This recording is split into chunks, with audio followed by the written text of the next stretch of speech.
This is Mission Sunday. This is the Sunday, every May we do this. We talk about the different missions that we have that this church sponsors. Do you guys know that this church, Foothills, what we do, we connect with hundreds of thousands of people a month. Do you know that?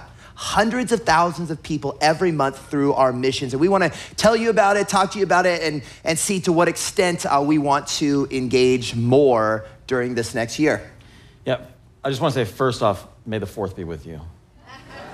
Oh, yeah. We really missed an opportunity to have like a Star Wars themed Sunday service. Yeah, we want to that's apologize. right. We'll try to do better next time. May the 4th falls on a Sunday. We're going to be talking about giving, missions giving this weekend. And, every time we talk about giving, I think we're a little sensitive to the stereotype of churches always asking for money and all that kind of stuff. And so look, we just want to say this conversation this morning is really an in-house conversation. So if you're visiting, thank you for being here. We love that you're here. We're not asking you to give anything. The Bible says that God loves a cheerful giver. We don't want anybody here to feel compelled, like under compulsion to give. Yeah. We just want to say, look, we're sharing, our plan this morning is to share some opportunities that we really believe in, we think are important. And if the Lord is putting on you to give with a cheerful heart, we want to invite you to do that. But otherwise, you could just, kind of see find out some information, find out what we're about, but you don't have to feel compelled to give it all, so. Yeah. And just speaking about a cheerful giver, I want to tell you, start with just one of my fears that I've always had about missions. And actually, I was sharing one of my fears with Mike, and Mike's like, yeah, that was one of my fears too. And I was like, I wonder how popular this fear is. And I started asking people in the office, and a lot of people had the same worry. In fact, one of the ladies in the office said, yeah, I actually didn't become a Christian for a while because I was afraid of this thing. And what is that thing I was afraid about in missions? And that was this, that at some point in my Christian walk with God, as I grew closer to him, I was going to cross a threshold that, you're this level of Christian now, you're going to Africa. Did anybody else have that worry? Yeah, exactly. That's what I'm talking about. And that was even just the people that are willing to admit that they had that worry. I was worried that at some point, to be a good Christian, I had to take the next level, and I had to go to Africa or some third world country where they don't have air conditioning or porcelain toilets and you have to poo in a hole. And that terrified me. And I was like, do I really want to be that good of a Christian? I don't know. And so, I didn't want to worry about dungy fever or any of these other things. And so it always worried me. Now, one of the things that was also true, even though I was worried about this, I also felt the compassion of the Lord for people in other countries. Like I felt the compassion. I felt that he loved them. I knew that I had a lot and they had a little. And I read scriptures like one we all know, Matthew 28, the Great Commission, that says, go therefore and make disciples of all the what?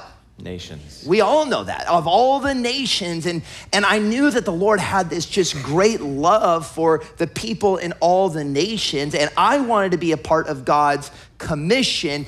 And as I got older, how many of you guys know that as you get older, you stop being naive, right? Well, most of us do, but you start learning more, you start getting more wisdom, and you realize, you don't have to go away to a far off country to be a good Christian. How many of you guys know you could just be a good Christian right here, right now? Is that true?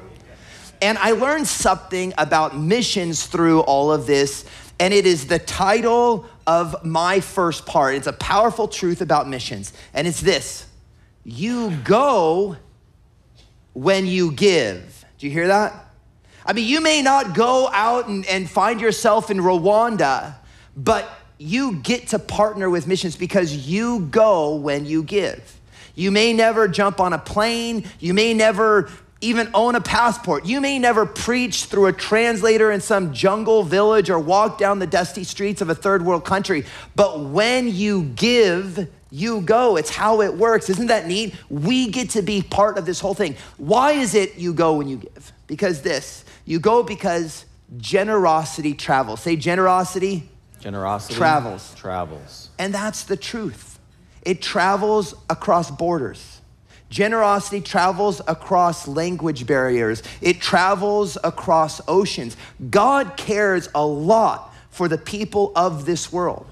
And we live in America, the most affluent place. We have money, but God has called us to not just use it all. He wants us to be part of the Great Commission, and you go when you give. I want to read you a scripture, Romans 10:14. It says this. How then will they call, the people that don't know of Jesus, how then will they call on him in whom they have not believed? How will they believe in him whom they have not heard? How will they hear without a preacher? How will they preach unless they are sent? Say sent. Sent. Just as it is written, how beautiful are the feet of those who bring good news of good things. Now, this is an important part of being sent. There is more than one way to be sent, isn't there?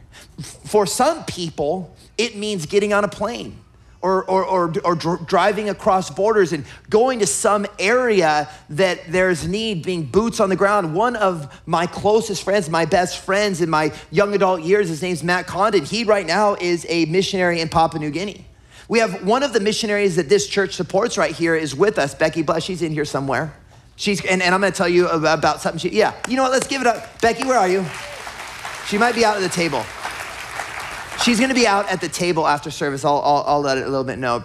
You guys know a little bit more about that. But for some, it's go. But being sent is more than only being boots on the ground. Being sent is, for some people, for most people, it's recognizing the value in other people, feeling God's love for people in other countries and knowing that you can be part of the cause and giving to that cause.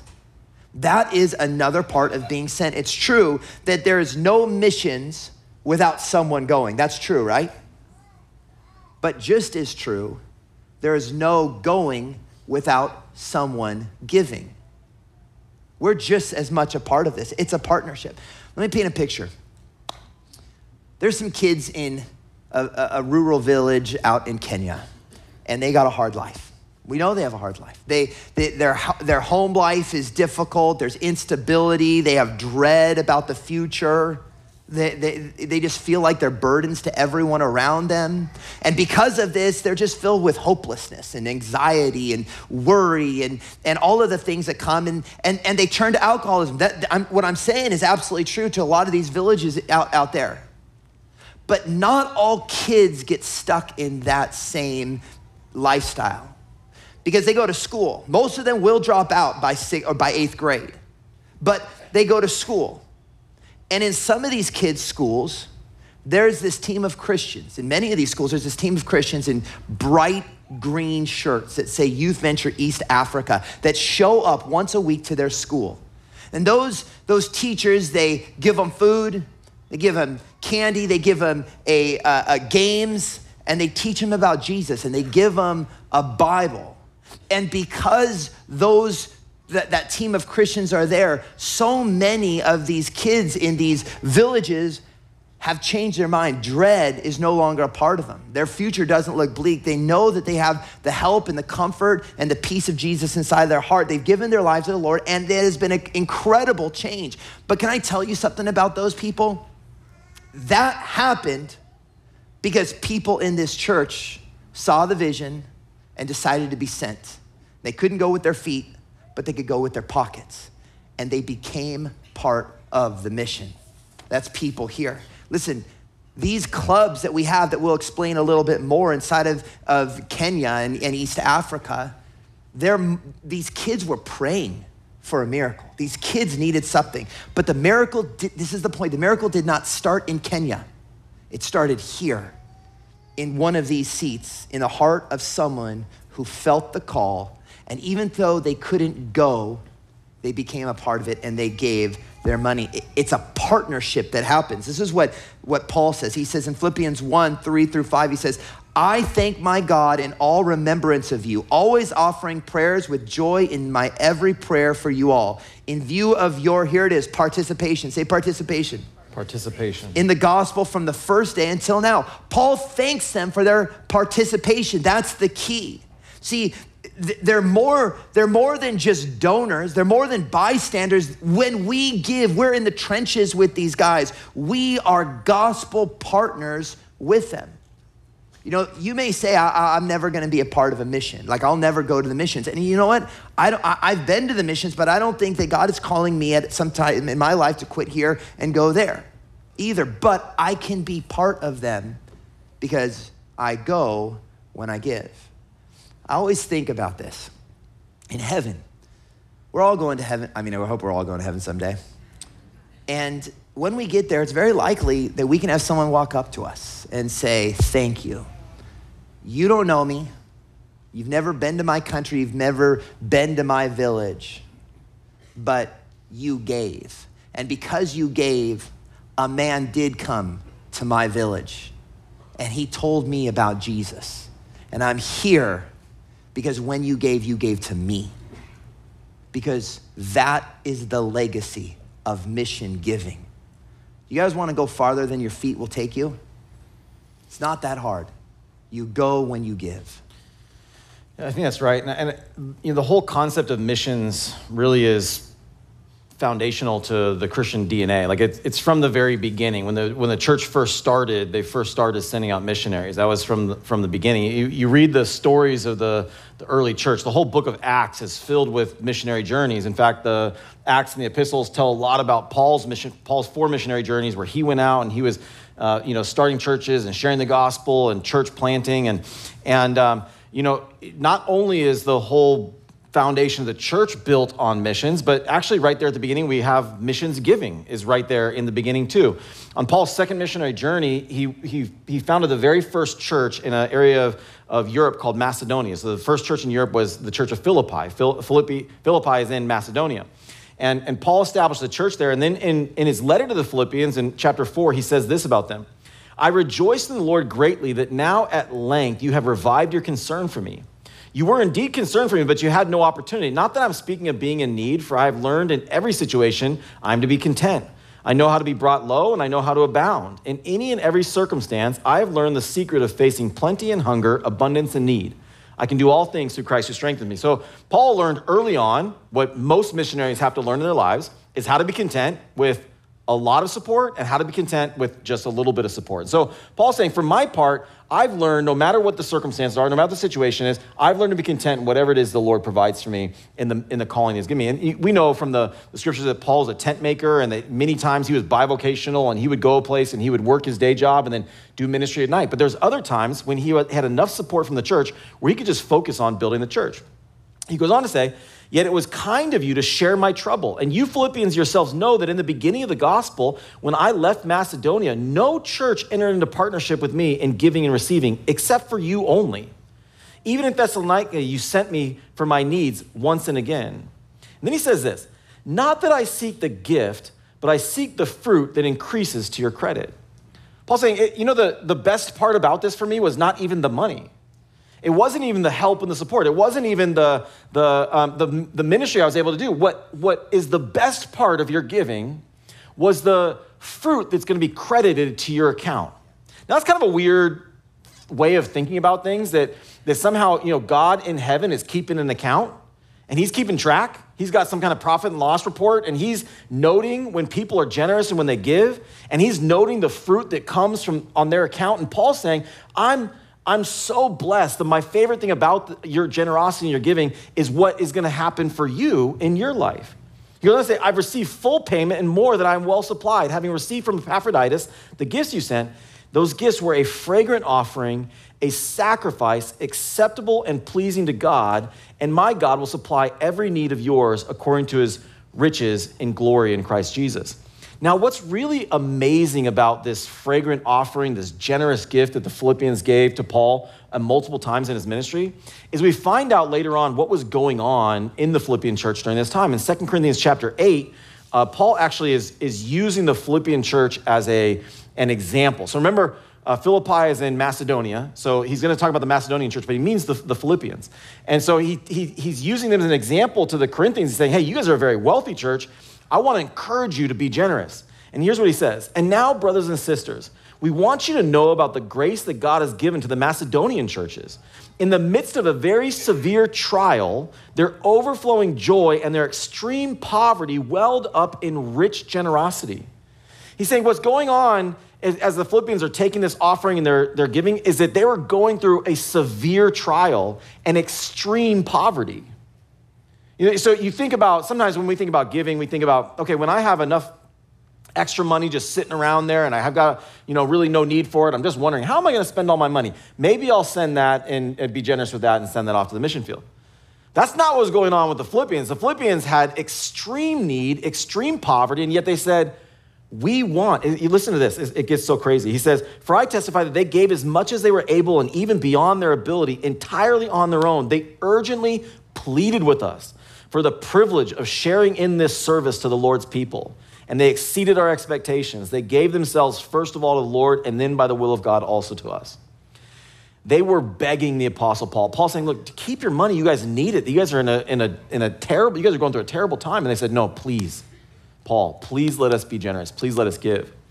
Now, here's what I think that they understood is it's true that when you give, you go. But it's also true that you get when you give.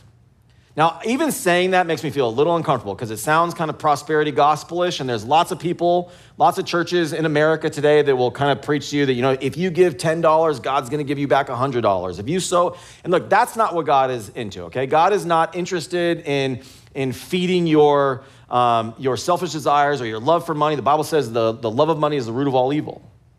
But I would be remiss if I didn't point out that the Bible certainly does have a reward system, okay? God does promise rewards for certain things, and one of them is generosity. God says that if you give, he will reward you. So this is really important, and I think the Philippians understood this, is they wanted the blessing from God. They wanted the reward from God in partnering with him. And you know what's interesting is God does not promise you he's going to give you back money, but the things that God gives in response to generosity are the things that people with money would buy if they could. Okay? They would spend their money on the joy and the peace of mind in receiving the kinds of things. That's what, there's crazy rich people out there with obscene amounts of money that they would give everything they have to have the kind of peace that comes with God's favor and his blessing. Generosity in God's kingdom results in those kinds of blessings. When you give, what do you get? When you give in faith, you get the peace of mind that you are pouring out a sacrifice that is pleasing to God. As human beings, the greatest thing we can have is be able to please God. When you give in faith, you're entering into a way of life that is not dictated by the balance in your balance in the bank, but trusting God to meet your needs. This is what God has called. He wants us to walk by faith, not by sight. And so when you give generously, you're saying, okay, God, I'm entering into your economy where I'm trusting you that you're going to supply my needs. And that's how you actually were made to live, is walking by faith. When you give in faith, you're investing in a reward system where God himself ensures your payoff. God says, I will repay you. Trust me that you want the God of the universe to repay you, okay? That is going to be a good deal for you. And when you give in faith and you're sharing the good works the Holy Spirit is doing throughout the earth, the joy that comes from building his kingdom and being a partner with God and with the other believers and the other saints to build something that is eternal. Not just build a house, not just build something that is gonna, satisfy your needs, but you're actually investing in something that is going to last beyond you. And it's gonna echo into eternity. Jesus said in Luke 6:38, give and it will be given to you, a good measure, pressed down, shaken together, and running over, will be poured into your lap. For with the measure you use, it will be measured to you. God, the picture is of God making sure, when you scoop brown sugar, right? You can have a scoop of brown sugar, and then if you press it down, it's about half the weight. You can get a whole nother half a thing in there, right? That's like God is saying, I'm pressing it down, shaken together. There's no air pockets. There's nothing. I'm going to make sure that you get blessed when you are generous with him. So when you give, you go. And when you give, you get. It's amazing. Thanks, Mike. That is hilarious. Now everybody's going to OD on sugar because they're going to be like, spoonful? All right, hold on. I hope nobody's just eating straight brown sugar in here. I mean, when they put it in their stuff. All right. It's true. When you go and you give, you get when you give. And so let's talk about how this church gives. I'd like for you guys to know, I'm going to run through this pretty briefly just because of time. But basically, Foothills gives in 3 different ways. If you got your card, you can pull your card out right now. One of the ways that we give, see on this back side, these are all the missions. You can see the missions that we give to right here. There's about 36 of them. You can also go to the lobby. They're painted on the wall. There's our missions wall. You can see all of the missions that this church gives to. It's pretty big. And you guys know how much you gave gave last year in missions? $1.5 million. Let's give a round of applause for you guys. That is a tremendous amount. So we have all of these missions that we give to, and so one of the ways that we do it is we find the needs, we see what's going on out there, and we pay them out of the general budget here at the church. Another way that we give is it depends on the needs that arise. So number one, we give to this list. It's all the things that go out. Number two, we give missions to just different things that arise, and what that means is like the Youth Venture East Africa, they had a need. They needed like something like 30 PA systems for all of these clubs. And we're like, hey, we're in it. We'll send it all. And we gave it to them. And it's just things that happen local here. Calvary Chapel La Mesa, the Pastor David Riley, they had a leak in their roof. Literally, when it was raining last year, they had these huge trash cans so that while they're doing service, the rain can come into their... That's not okay, is it? And so we stepped up, you guys stepped up, and we paid for their roof as these things arrived. Bobby Yates, one of the buses for his ministry shut down or was taken offline by the sheriff's department because they had to pass all of these things. So we helped buy him a bus. So we do it also by just the needs that arise. But the third way that we give, and we give to very significant ministries, and we're gonna highlight 3 of those very significant ministries. They're ministries that Foothills started, that Foothills fully funds, Foothills fully runs. And the reason why we want to stay fully in it is they have our lifeblood. They are, when you give to these ministries, you give to the very DNA of what your church believes in. And we don't want these other ministries to have to go outside and get other funding. Because that's just going to take time from the ministry. We want them to fully invest in gospel ministry. Isn't that a good thing, to not have to worry about going out and getting other funding? So we have 3 of those on the front of your card right here. Basically, these are 3 ministries that financially we go very, very deep, and deeper than we can handle. And so every year, every May, we have a Sunday where we come and we bring these up to you and we say, would you partner with us in making these 3 ministries run? Because what we do, what we bring in today and probably next week really is going to decide what we can do over this next year. So we want to introduce you to these ministries. So let's go ahead and first introduce the Youth Venture East Africa. We'll watch it on the video.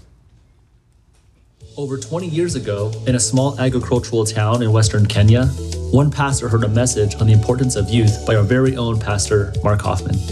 What started out as an opportunity for David Kibet to disciple his own children and their classmates has now exploded into a thriving ministry to over 120,000 students each week in over 300 schools throughout Kenya and Uganda. Every month, we receive reports of student salvations, increase in attendance at churches, improved behavioral practices, and a hunger for God to expand Youth Venture into new territories. In fact, in the past year, we soft-launched Youth Venture Bible clubs in the African nations of Congo, Rwanda, and Burundi, where volunteer teams are ministering in 42 schools to over 19,000 students each week. This brings the total effective impact of Youth Venture Africa to over 140,000 students every week. To support such a tremendous ministry, Youth Venture Africa relies on almost 400 faithful volunteers who travel by foot or bike taxi to minister and teach Bible clubs to these students. As part of our effort to support this ministry, Youth Venture Africa hosts an annual leadership conference that provides ministry training to those volunteers and organizes a missions trip focused on ministering to the clubs throughout the countries. We're heading back in October if you want to come and see what the Lord's doing, because God is definitely on the move throughout Youth Venture Africa. Thank you for your prayer, support, and encouragement of this fruitful ministry. You guys, I wish I could take the whole service just to tell you about how incredible the things that God is doing in East Africa. Several years ago, we supported a Bible college there for many, many years. And several years ago, Pastor Mark went to teach at that Bible college, and a guy caught the vision of this, and David Kibet, and he started just doing it in his own hometown. In Kenya, in their schools, they actually have religious instruction. And so he said, can I take over that class? And they said, yes. And he used the principles and material we teach here. he went there and it just started to blow up. Well, we got wind of it and we said, man, we want to support that. And so what's great is as we partner with this Bible college is they have pastors all throughout Kenya, all throughout East Africa, in fact. And so a lot of those 400 workers who are working for us are all graduates of the school that we support down there. And so we know the theology is good. We know their churches are good. And so we've been able to really support that. And God has blown it up to bigger than we could imagine. If the only thing this church ever did in missions was Youth Venture East Africa, it'd be a wild success. It's been really incredible. And so let's go ahead and show our next one, which is actually not nearly as far as East Africa. It's actually right down the street, and talk about our Youth Venture Teen Center. So let's go ahead and run that video. Youth Venture has been serving East County for over 30 years, and in that time we have seen thousands of students encounter the truth and love of Jesus, often for the very first time. And this ministry has shaped the lives of so many students and families that still attend Foothills today. Today we operate 3 teen centers in Santee, Elkhorn, and Lakeside, and these teen centers are more than just hangout spots. These are places where students find belonging, hope, and family. And what makes Youth Venture so different is that we don't just manage behavior, we minister to the heart. We go beyond surface level issues and speak to students' deepest needs by pointing them to their God-given purpose. Our mission is simple: meet teens where they are, love them like Jesus would, and lead them to the life-changing hope of the gospel. From there, we disciple them to live boldly and faithfully for Christ. Thousands of kids' lives have been transformed through our Bible-based lessons and mentorship. And that impact is only possible because of volunteers and supporters like you. Thank you for coming alongside us to reach students with the truth they so desperately need. So that's our Youth Venture ministry. Yeah, let's give it a round of applause. 30 years ago, my dad was praying, and you guys have been driving around El Cajon or wherever you live, and you just see like mobs of kids doing things, and you're like, who are you? Where are your parents, right? That's a lot. My dad saw that. And so 30 years ago, he's just praying. He says, Lord, how do we reach those kids? And the Lord just downloaded this idea of Youth Venture. Youth Venture is basically, it's a boys and girls club, similar to a boys and girls club, except all focused on bringing spiritual growth and introducing these kids to Jesus. You know, it's good to give kids a fun place to be. It's good to feed their bellies, but if you're not giving them Jesus, you're not touching their soul. That's exactly what we do. And over the last 30 years, we've seen how wonderful this ministry is, because so many of us in here have come from the Youth Venture program that we've had. In fact, the singer that was up here, she was from the Youth Venture program. Shane that does that's one of our our worship directors. He's from the program. I just married someone yesterday who I'm pretty sure, if I remember correctly, she was from the program. You guys, it changes these people's lives and their hearts and the trajectory of their future. That's all through this Youth Venture. Let's go ahead and introduce you to our last one. It's our Guatemala Medical Clinic. Foothills Church has been doing annual medical mission trips to Guatemala for over 10 years. In fact, our team left this week for this year's trip. On these mission trips, doctors, dentists, nurses, and translators from Foothills help provide desperately needed medical and dental care free of charge to some of the poorest and most needy in Guatemala. We've been able to supply tens of thousands of dollars worth of medicines, vitamins, and medical equipment to people in need. What started as annual mission trips has turned into a year-round Foothills Medical Clinic in Guatemala. We are now in our 3rd year of running that full-time clinic in the neighborhood of Magdalena Alta. The clinic is open 4 days a week with 2 days dedicated to medical care and 2 days dedicated to dental care. The clinic specializes in giving medical care to severely disabled children and adults. This life-giving care could not happen if it wasn't for your kindness and generosity. God has used Foothills Church to make a major impact in the lives of some of the most needy people in Guatemala. Thank you for the investment in these lives, and thank you for being faithful to God so that our clinic and these services can continue. Guys, yeah, praise the Lord. Yeah, these ministries that the Lord, it's just so clear the Lord has opened a door for us, an opportunity for us to go through. And God has really blessed them with Youth Venture East Africa. And the same thing's true with Guatemala. There's a family here at the church, the Merlots, Carlos and Nora, they're pillars of our church. And a lot of you guys know them. They're actually Guatemalan nationals, or they were born in Guatemala. They grew up there. And some years ago, Carlos, they decided we want to live here, but we want to have a house in Guatemala too, so we can go back and visit family and vacation there. And so they built a house. And they were trying to furnish it, and somebody told them there was some really good furniture they could buy in this area called Magdalena. And so Carlos went there to try to look for some furniture to furnish his house. And this guy said, I'll give you directions, and got in his car, and they started talking. The guy named Victor, he said, he told him what he does, that he has a heart for these disabled kids. And for some reason, this neighborhood, this area has a ton of highly disabled people. And he brought him actually to show them some of the people that he helps and that he serves. And these people, this one kid was just living on the ground. He's paralyzed. He's just on the dirt floor in this really ramshackled, kind of house in Guatemala. And Carlos said, man, his heart was broken. He thought, I want to do something to help. Maybe I can get this guy a wheelchair. And so he said, I'm going to come back to the United States. I'm going to see if I can get some wheelchairs donated and maybe give. And he presented to the church, and we said, yeah, for sure, we want to help with that. And so we helped. And then just over the years, it was just the need was so big, it grew and grew and grew until we started doing these short-term mission trips that they're on right now. Well, several years ago, right before COVID, I think in 2018, our church took an offering to actually help start a clinic, and COVID threw a wrench in it. Neil and I went down there a few years ago, and we actually found this building that was this big house, and it was perfect in this neighborhood. It was right by the downtown area. It was perfect for us to be able to start a clinic, and so we did. We opened one. We've hired a doctor. Our doctor, Dr. Rolando, is an amazing doctor. He's a UNICEF doctor. He's practiced medicine all over the world. It's really incredible. He's super gifted. We have a dentist, Dr. Daniello. Both these guys are Christian men, and last year we saw over 1,400 patients just through this clinic, and the only place, it's the Foothills Clinic. It's the Foothills Church Guatemala Medical Clinic. We don't get funding from anywhere else. It's just the work that our church so generously has partnered with. And so I just want to say, across all these things, thank you so much. And really, your money is going to a good use. And so Neil's going to talk to you about if you want to help partner with us. Let's go ahead and grab the band. Why don't you guys come out here? This is kind of how we do this now. We can take care of the backside. We can figure that out through the general account, but this front side, because we want to go heavy with these ministries. These ministries only exist because of us. Every May, we ask that you would team up with us, that you would think and you would decide if you want to go, because you go when you give. It's how it works, and you may not be able to get on an airplane, but you may be able to do this. And so we really want to ask you guys to prayerfully consider being a part of one of these three ministries.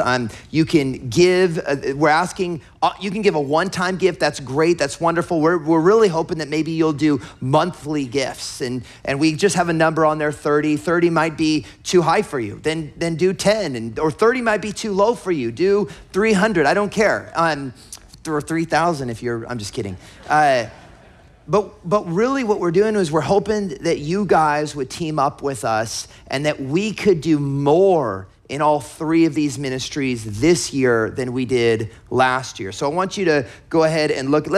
Actually don't stand up yet. On the bottom here, you have 4 different boxes. And one of the things why we have these boxes, we want you to mark it down, is because we believe that there's something that happens when we respond to God. And we're gonna ask you, if you wanna be a part of this, that you would just put your name up here, you'd put how much you wanna give, and you'd mark which one of these things that you're planning on doing. And then during the worship time, that you and maybe your spouse or whoever you're here with would come up and would throw it on the altar, because this is us. It's a symbolic thing, a commitment that we make before the Lord. And so the first one, continue my current missions giving. Maybe you just want to continue what you did last year. That's wonderful. We were able to do a lot last year. Just check that box. You actually don't have to do anything other than check that box. It will automatically keep going. You can say, I'm going to set up my electronic gift after. There's a QR code right there that you could follow from your phone. It'll tell you exactly what you need to do. You could go up on the next box. You could do it all through the Foothills app. It's that easy. Or the last box, you also got envelopes. If you just want to put a check, if you still use checks, cash, whatever, anything that you do, it's going to matter. It's going to make a huge impact. We gave 1.5 last year in all of these missions. You are reaching hundreds of thousands of people a month through the impact of this church, and we want to continue that. So let's go ahead and stand up right now. This is the part where we get to respond to the Lord. So we're asking, this is our ask. There's pens at all the doors. If you don't have a pen at the entrances, there are pens if you need a pen. But we'd ask that you'd prayerfully consider joining and partnering up with us, with God, and going where your feet can't take you. That's our ask. So we're gonna go ahead and worship, and as you feel led, if you feel led, we'd like for you to just come up, throw it up here, and we'll do some other ministry time after.